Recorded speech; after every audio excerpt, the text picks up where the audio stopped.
वंदनीय शिवसेना प्रमुख स्वर्गीय बाळासाहेब ठाकरे यांच्या जयंतीनिमित्त कोपरगाव तालुका क्रिकेट असोसिएशन तसेच मुंबादेवी तरुण मंडळ व शिवसेना शाखा छत्रपती चौक यांच्या संयुक्त विद्यमाने सरसेनापती चषक भव्य टेनिस बॉल क्रिकेट स्पर्धा कोपरगाव शहरातील लक्ष्मी आई मंदिर बाजारतळ येथे सामन्यांचे आयोजन करण्यात आले होते। या क्रिकेट सामन्यांची सांगता समारंभ रविवार दिनांक 21 जानेवारी 2024 रोजी संपन्न झाली। यावेळी कोपरगाव नगर परिषद जय माता दी संघाने प्रथम क्रमांक पटकविला, तर जय लक्ष्मी आई क्रिकेट क्लब कोपरगाव या संघाने द्वितीय पारितोषिक पटकावले, तर शिवशाही आदर्श क्रिकेट क्लब कोपरगाव या संघाने तृतीय पारितोषिक विजेतेपद पटकावले, तर SSGM फ्रेंड्स 11 या संघाने चतुर्थ पारितोषिक विजेतेपद पटकावले। रोख रक्कम व सन्मान चिन्ह देऊन सर्व खेळाडूंचा सत्कार करण्यात आला। या प्रसंगी शिवसेनेचे माजी जिल्हा प्रमुख सुहास वहाडणे,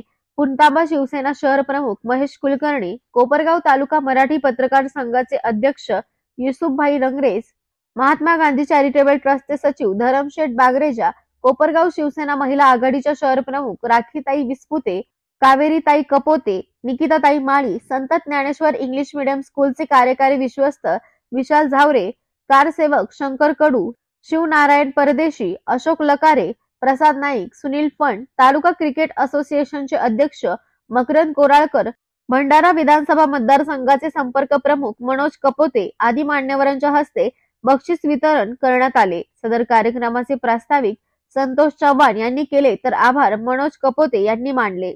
ब्युरो रिपोर्ट विपिन गायकवाड, महाराष्ट्र माझा न्यूज, कोपरगाव।